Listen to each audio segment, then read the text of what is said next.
Hello, everybody, and welcome to another live show this week. Myself and Jay's Fight Talk, repping the No Punches Paul banner again. No Liam Tully tonight, but he'll be back tomorrow. Don't worry about that. How are we, Jay, first up? I'm good, as always. Good stuff, my man. No matter where he is, Jay's Fight Talk will find a way to be there. That's one thing about the man. You cannot doubt him that way. I'm having to pull up I'm in a Pets at Home car park. Other pet shops are available, by the way. That's not a plug.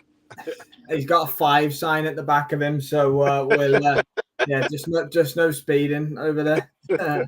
We've got a quick preview show tonight. It's definitely not going to be as long as last night, but we've been making these who wins and how videos where, it's not necessarily about prediction. We're more previewing the fight. We're looking at what outcome is particularly going to be there in the fight. We're giving our verdict on it. We want everyone else to interact if people are with us for tonight to give us their verdict on the fight. We briefly glossed over it last night, but we are more on the Beterbiev and Bivol fallout last night. So Copper Box Arena, Jay, this Saturday night, Ohara Davies taking on Adam Azim. Azim's been in the headlines. Obviously, the Dalton Smith fallout from the famous purse bids. Then he faced off with Harlem Eubank, didn't he, in the ring? I think it was on the Wardley Clark one. No, Bill, wasn't it? I think they did that, and then that was done, and then it wasn't done. But anyway, we've got ourselves to October now. Well, that was probably 6-7 months ago. First off, do you like the fight? What are your thoughts on Ohara versus Adam Azim? 1 second. Just turn my engine off. Sorry. Yeah, I mean, the content you get.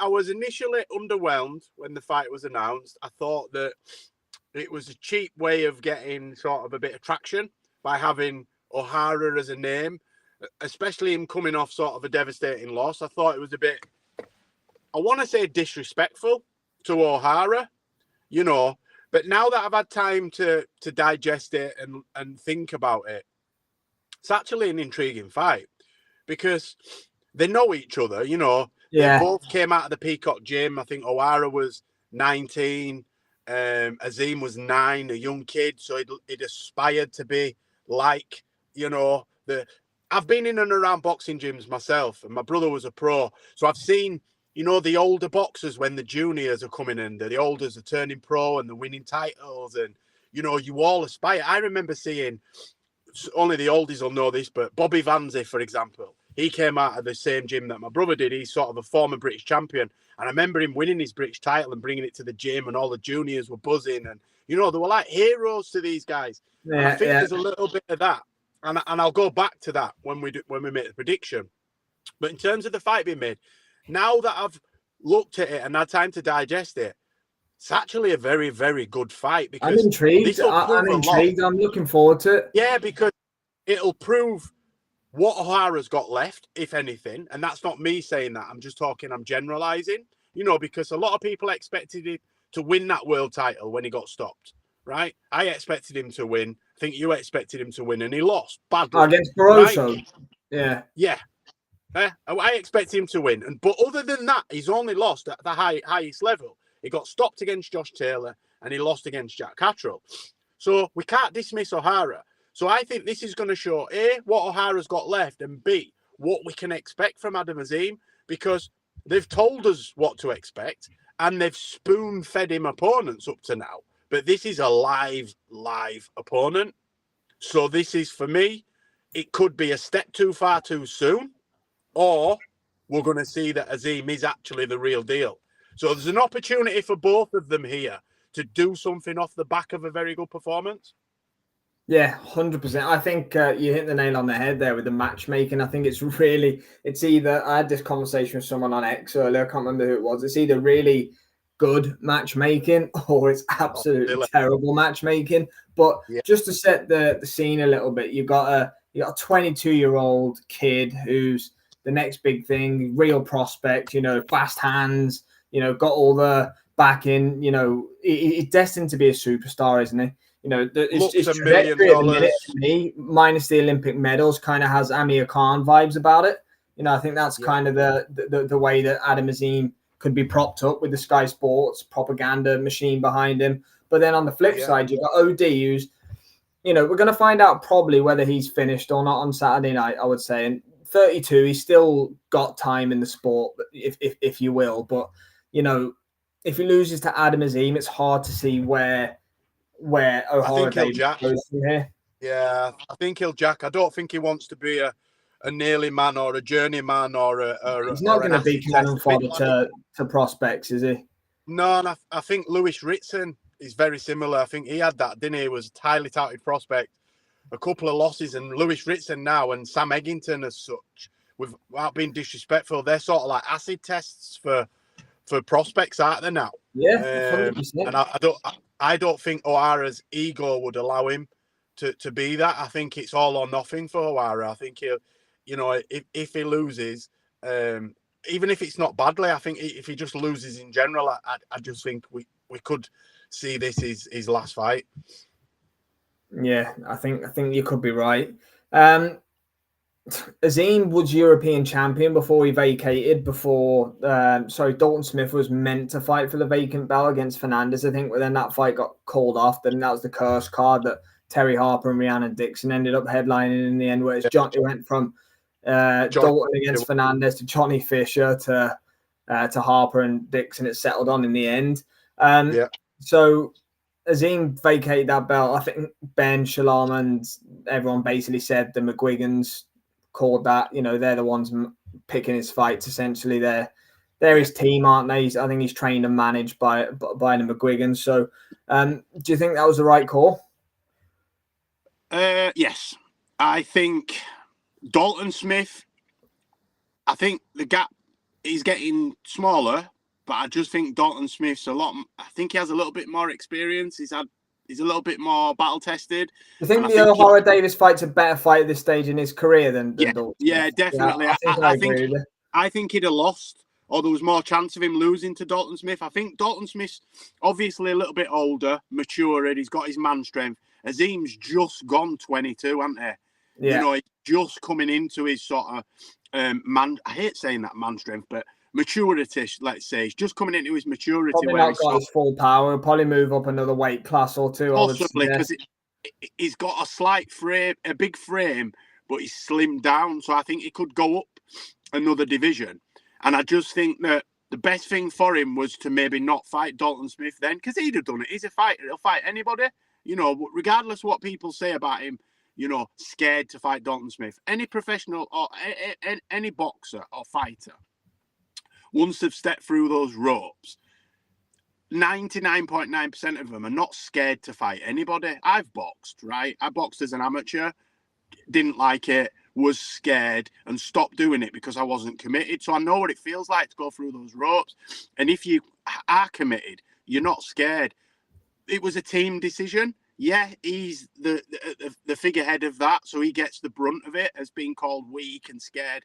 But I think it's clever. McGuigan's aren't daft. Look at, you know, I'm old enough to remember Barry McGuigan boxing, and, you know, other than the Cruz fight, he was well managed and well matched, and he was filling stadiums, and everybody was getting around the TV. The McGuigan's masterminded Carl Frampton's career, Josh Taylor's career. I was just going to say, any boxer that they've been involved with, yes, there've been court cases and bits of backbiting and bad shit, but in terms of the fights, we're not talking about the money and the. Look at how well Josh Taylor was. He fought Victor Postol. In fact, you know, he fought some tough fights. Do you know what I watched in bed last night? Randomly, I watched Frampton Santa Cruz 2 in bed last night. Now, what a fight that was! Brilliant. The first one as well, incredible. But the second one for Frampton to just outbox Santa Cruz was amazing. But what I'm getting at is, that's down to the McGuigans. The McGuigans got him those fights, those type of fights, and made him a household name. Because up until recently, anywhere below sort of welterweight, not a lot of people were interested, really. Casuals. You had to be a big superstar. So I think they know what they're doing. They've sort of got the blueprint for manufacturing a star. And hopefully they've made the right decision. I feel that sidestepping Dalton Smith at the time was the right decision to be made for them all, for the longevity of his career, because I think he'd have got beat. We'll never know. Yeah. We probably will. Well, we'll never know who would have won that fight at that time. I'm on about then. Yeah, obviously, eventually we will. I think they've agreed to do it next. next year, first Yeah, I quarter. think they've said next year, haven't they? But like you say, I think Azim will keep closing the gap, and the McGuigans weren't born yesterday. They're not stupid. They know exactly that. So like you say, but then again, Dalton's still young enough that he's improving as well. But yeah, Adam Azim needs a few tests, in my opinion, of the Ohara Davies kind of. Even, maybe next, I don't know if Harlem Eubank might even be a step back from Ohara Davies. I don't know, but it is for me. It is for me. Yeah. I think he's just a Eubank in name. There's nothing I've seen at Harlem Eubank that makes me believe in my heart of hearts that he will be a legitimate world champion and not a fringe. He might win I'm hoping to not get offered a sponsorship by the IBO because we seem to tear the ass out of their belt, but it's sort of a fringe world title in there. That's Liam's phrase. I'll coin Liam's phrase. Yeah. It's the fringe world title, but yeah, I don't see Harlem Eubank bullshit belt, but anyway. Yeah, I don't see Harlem as being a step up. I think the Dalton Smith fight's a better fight next year than what it would have been. A big fight if both men continue to win. How do you see the fight playing out on Saturday night? Do you think? I mean, it's probably wide in the favor of Adam Azim. Obviously, he's undefeated. He's young. He's got the profile. Ohara Davies just been chinned around by Ismael Barroso. So, it's probably wider than maybe it would have been, say, a year ago or whenever before Ohara fought Barroso. I've commented on one of your posts earlier on, didn't I? Going against the grain like I always do, and I've picked Ohara Davies by stoppage, and I'll tell you why. For the simple fact that, as I said earlier on, Adam Azim, whether he likes it or not, looks up to Ohara Davies, and he always will. Yeah? Pick up, Luca. There you go. Yeah, he's answered my question. Not very good. Sorry, I'm running out of light here, but I think if Adam Azim can get over that mental block of fighting, I'm not going to say Ohara was his hero, but somebody he looked up to. I'm hoping he can get. If he can get into the zone, then I see it being tough for the first half. But Azim's youth should pull him away, and hopefully, not hopefully, but you'd like to think that he'd be able to outpoint Ohara Davies. But if he can't get past that, shit, I'm boxing Ohara. This is OD. I'm fighting two tanks. Then he could come unstuck. So I'm like that. I'm picking Ohara Davies because you know me. I'm Mr. Goes Against the Grain. I always like to pick against. And I like the upset and I like the underdog. And I'm sort of backing Ohara Davies because, sorry to go off on a tangent, but I think Ohara Davies has got the shit end of the stick recently from a lot of the promoters. Probably. I know he's a gobshite and he says some silly things sometimes, but he's not a bad person. There's a good fighter in there somewhere. Luca's with you as well. He's got Ohara winning. Yeah, well, Luca, I just think that Ohara could pull off a shock. I really think he could pull off a shock. I'm not hand on heart guaranteeing it. I'm not as confident as I was with like. You just think it's closer than it's being made out to be. Yeah, I think so. I'm not. Like the other week, we've had a few picks. You picked to the T last week, didn't you? Round 10 stoppage, and I said that Dubois were going to smash Joshua to bits, and we were confident with those picks. I'm not necessarily as confident with this pick, but wouldn't be surprised if it happened. Yeah, I'm of the opinion that timing is everything. Now that's how can I say? That's a recycled phrase that gets thrown about all the time. So I need to apply some context to what I've just said, but it's cliche is the word I was looking for. I know it's cliche, our young guy against the old guy, but Ohara, let's be honest, if the going gets tough in there on Saturday night, I'm not so sure. And I don't mean tough, if the going gets tough. Azim, what has he got? 8 KOs in 11. I don't think he's a big puncher. I don't think that, he's probably fought a lot. I can sense the word spew coming up here in a minute. Look, let's be honest. He turned his back on Josh Taylor, didn't he, in his first defeat? Let's be honest. He didn't fancy it against Josh Taylor, but Josh Taylor is not Adam Azim. Adam Azim could be as good as Josh Taylor. Prime Josh Taylor was a scary fighter, man, and spiteful, very, very spiteful. And there was a lot of heat into that fight. If you remember, there was some real bad blood into Josh Taylor and Ohara Davies. And Josh Taylor really took it out on him. Luke, as I said, it'd be a totally different position. He took some big opportunities and came up short. Yeah, definitely. That's the fair point, actually, Luke. Yeah, it's Ohara Davies lost to Cattrall, Taylor, and Barroso. He's lost to the best. Yeah, would Adam Azim have beat those guys? Nope. We don't know yet. Is the truth, I guess. We don't know Azim's season. And it was fairly early. I mean, how many fights has Ohara Davies had? He hadn't had that many fights. 20 odd. Not that many. He's had 28. He's 25-3. And those 3 are all at world level, aren't they? Really? I know Josh Taylor was sort of fringe world level when they boxed, but look what he went on to do not that long after that fight. Mm-hmm. So we can't he's lost to quality no matter way you dress it up. And Luke is right. Azim probably could well have lost to all of those guys. But just back to my point, I just think that timing's everything. I don't think Azim's a concussive puncher. He's probably more of a volume shot, but he does pick clean shots, and he's definitely fast. That's one thing you can say about the guy's flashy. That's a word I would use to describe it. I think if Ohara gets frustrated and maybe Azim does catch him with one, and I just have that feeling in me about Ohara. Like, I'm not going to say spew it depends who turns up, doesn't it? Depends which Ohara exactly. Turns up. Yeah, exactly. Is it Ohara or is it Two Tanks? That's who's he training under, mate? Do you know? Because I don't. I always only ever remember him with Tony Sims. I don't know who he's with. He was with Tunde Ajayi for a bit before Sims, I think. Yeah, but you never know who he's with. I never know who he's with. He's probably changed trainers a million times. If anyone knows, let us know in the chat, guys. It's a fair point.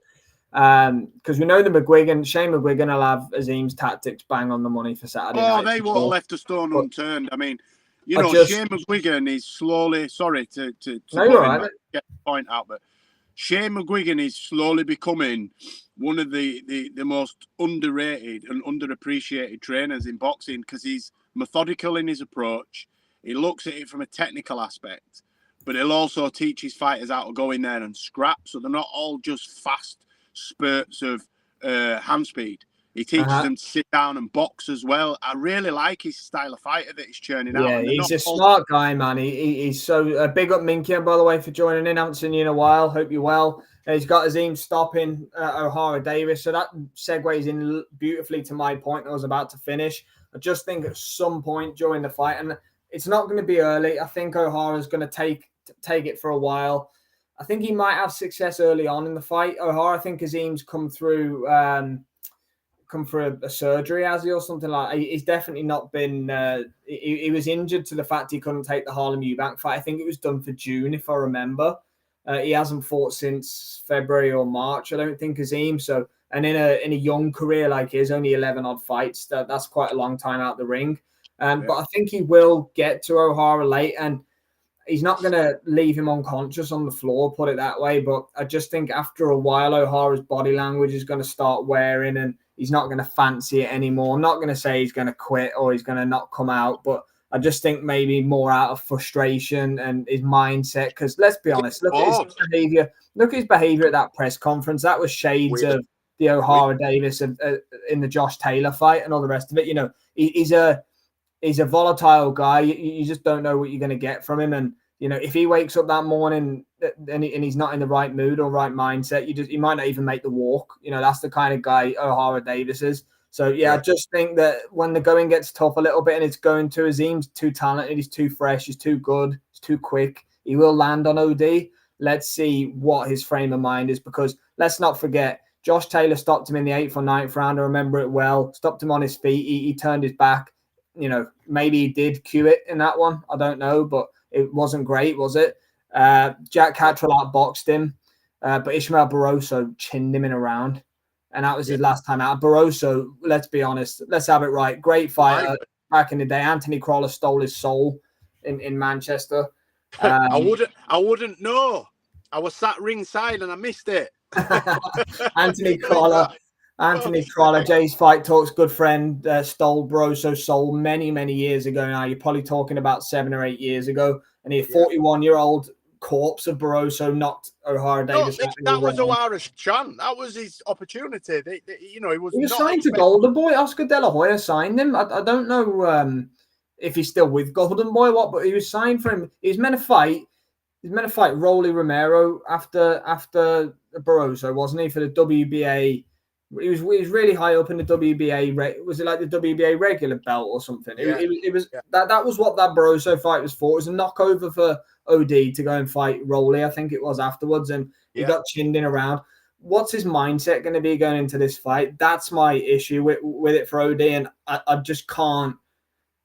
I can't get on board with him being motivated for it. I just can't. And, I hope he goes and proves me wrong and we get a great fight for the watch along on Saturday, because I'm looking forward to it. And, there's so many interesting scenarios that could play out in the fight. One of them being Azim's not ready for Ohara Davies. That is a scenario. But for me, I can't see past a young, hungry, motivated kid with good hand speed, too fresh. I can't see past a guy who's that hungry and not willing to do it against a guy that we know may not be in the fight. If he's not 100%, then then we're going to see a one-sided fight. But I think for me, we will know how the fight's going to go when Azim gets clipped properly, because I think we will see from his reaction to getting maybe buzzed what kind of reaction he has to that. And I think if he just takes it on the chin, no pun intended,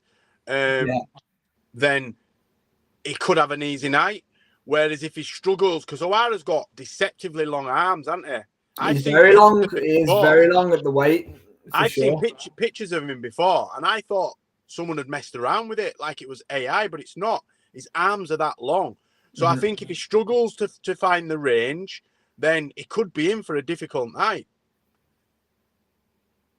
Yeah, definitely. It's going to be fascinating. I think the winner's going to be in an interesting position, especially if it's Azim, because, realistically, he's been a European champion at 21 years old.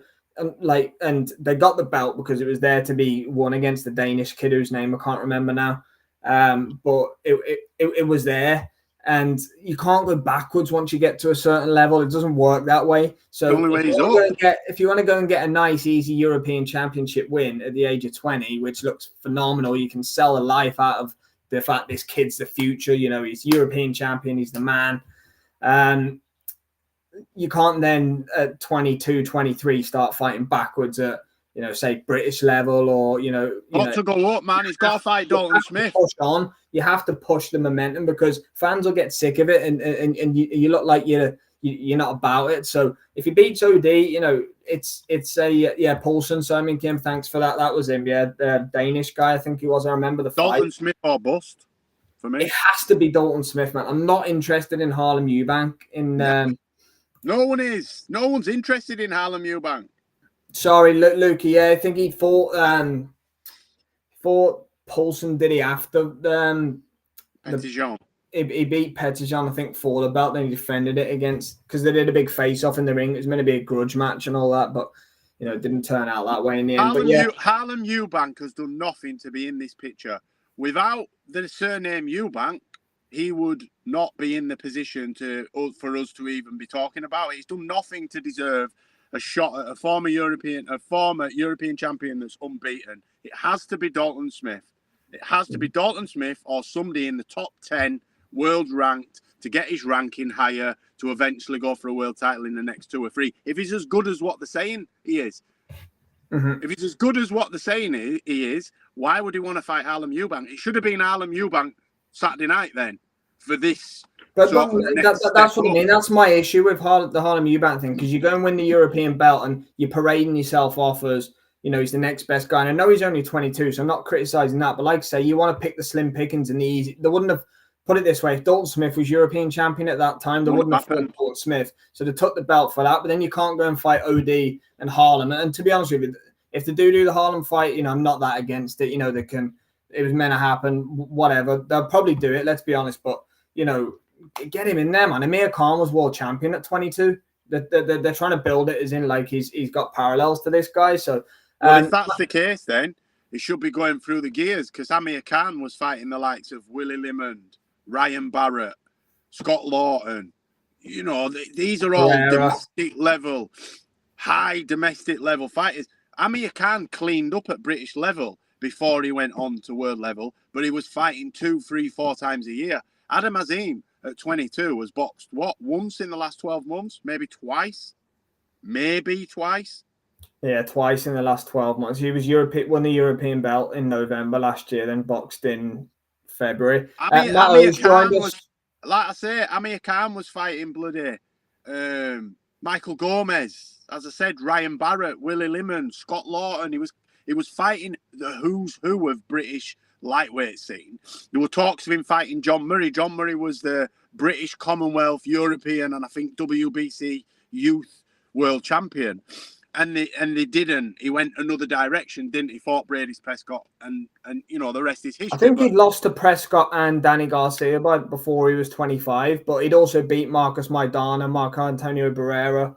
He'd beat many good fighters before. But anyway, the only comparison at this point is they are both of Pakistani heritage. They are both well backed and they're both super fast. They're the only comparisons. They're both fighting at 140 pounds. But Amir Khan built up to that. But Amir Khan turned pro at 130, 135, did he not? Boxed at lightweight first. Lightweight, then 140, I think. But what do you reckon about Matt? Oh, thanks for joining us, Matt. What do you reckon about this question then, Jay? If they were to fight now, who do you think takes it? Dalton Smith. I think Dalton Smith. I think you could be right there. I think I'm with you. I think Channel 5 Superstar after Road Wars on a Friday night. Yeah, that's right. Brilliant, Luca. Dalton Smith too strong for Azim at the moment. He would tear up to the body and stop him. Yeah, that body shot he landed on Zepeda in the last fight was absolutely filthy. Dalton Smith. I think Dalton Smith is potentially one of the best. I don't want to call him a prospect, but I think he is still, I guess. Yeah, I think Dalton Smith is one of the best we've got at the minute. That's not already up there. I think he doesn't have the profile of a lot of people. Dalton, does he? But he don't. He's another humble guy. He don't talk. He stops Adam Azim right now. He stops him, but if Adam keeps improving, he does. Adam's too green. He's too green for Dalton Smith at the moment. Dalton Smith, like you say, we talked about it, he's got his man strength. He's more powerful than Azim. And he's not. And let's be real, he's not Amir Khan. Amir Khan was an anomaly. Right, Amir Khan was one of the fastest, purest boxers you've ever seen. I mean, when Amir Khan turned over, the hand speed. I mean, there's only Manny Pacquiao. Have you ever watched Pacquiao and Khan sparring? Yeah, they went to war. Pacquiao. Do you know what? See, before Danny Garcia defeat Amir Khan, you watch the sparring him and Pacquiao did in the wild card because it was with Freddie Roach. They were both with Freddie Roach at the time, and they were going to and then you wonder why Khan's punch resistance and chin went over time. The guy's having wars with Manny Pacquiao in the gym every day. But what I'm saying is about these comparisons. He's not Amir Khan. Not yet. Not yet. I mean, he could be. Who am I? I'm sat here trying to big him up, and then I'm sort of tearing him down. I'm not. I'm just being realistic because I've seen these prospects come and go. Right, and I'd hate for Adam Azim not to fulfill his potential. He has all the potential in the world to be an absolute superstar, but I want him to be a superstar for the right reasons, for his boxing ability, not just for his marketability. And it's finding the blend, having the right fights at the right time. And I believe that, as we said earlier, that this is the right fight to maybe showcase some of that. Because if he goes out there and puts a beating on Ohara Davies, right? I know we've just said that Ohara Davies could potentially retire after this, but it's still Ohara Davies. If he goes out at 22 years old and puts a beating on him and an ass whooping, that's a statement made. That is a big statement made. Definitely, it is. Yes, like you're saying, Matt, he's under the radar, Dalton, and yes, that body shot Luca made against Jose Zepeda last time out. We've seen Zepeda. He's been in with. Didn't Terry Flanagan beat him via an injury all them years ago to win his WBO belt? He's. I'm sure it was him. Is that how we beat Fodder? I can't remember, mate. I was there, but I can't remember. I think. I'm sure it was him. Yeah, it was. Yeah, Terry Flanagan at the Velodrome, Manchester. Yeah, definitely. Nick Kim said Mayweather turned down Connor's opponent. Do you remember? I remember this really well. Floyd Mayweather did a poll on social media in 2014, 15, and it was between, you can vote for either Marcus Maidana or Amir Khan for his opponent, and it was a landslide for Amir Khan. He won it by an absolute mile. So what did he do? He fought Maidana. It was like 80% to Amir Khan, and he fought Maidana. That's why he's now, what is he, 67-0 or whatever he is with his shitty pantomime fights, about 55-0. He's fighting your man off Geordie Shore last time or something. Jesus Christ. But yeah, it should be interesting. I'm really looking forward to Adam Azim and Ohara Davies on Saturday night. We've got the watch along for the TNT Sports card. Sam Gillies headlining it. He's fighting it's McGann, I think now. Obviously, it's meant to be Green, wasn't it, in the rematch of what was a great fight, Louis Green, but that one's not on anymore. So we'll be there for that on Friday night. Tomorrow, Luca, big up Luca, who's in the comments at the minute. He tweeted us last night with a really good idea for a video. So we're going to have a debate tomorrow. Liam Tully will be back with us, just talking about each, the big three promoters in the UK. So Ben Shalom, Eddie Hearn, and Frank Warren. We're going to kind of break down their stables, what the future looks like, who's at the top now, i.e. your Furies, your Joshuas, etc., who aren't going to be around for too much longer. We'll look at who are the rising stars. Obviously, Adam Azim, one of them for Boxer. There's many others across the other stables. So and don't forget the new head of relations, the new head of Boxer boxing. Cheers, Fight Talk, Ben. Yeah. So Mr. Shalom, I'm sure we'll be watching from his swanky hotel. I watched his interview earlier, actually. Well, halfway through watching his interview because I'm intrigued to see it. So far, he spoke about Fraser Clark and Ben Whittaker. So I'm waiting to see what he has to say on Mr. Warren, obviously. But of course, we're going to be back for the watch along to Adam Azim versus Ohara Davies. We haven't decided yet if we're going to do Mr. Yard. I'm not sure. We'll see. You never know. We might do. We'll be watching, but whether we're live, we'll have to see. But we'll definitely be live for the main event.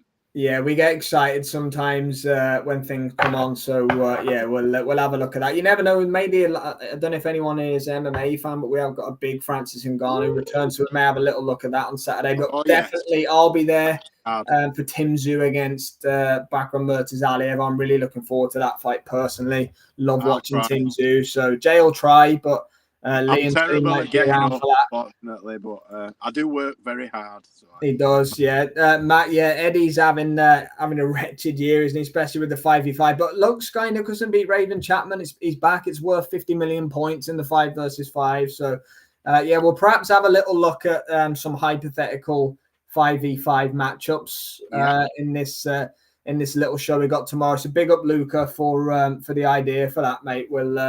We'll get the wheels in motion. Normal time tomorrow, either sort of 7:30 time that we normally go on. Thanks to Jay's Fight Talk for jumping on with me last minute today, as always. Big up Matt, thanks for joining us. Big up Minkian, thanks for joining us. Good to see you again, Luca. Massive thank you as always, my friend, for tuning in. Anybody else who hasn't put in the comments but has been with us tonight, thanks very much, and we will see you guys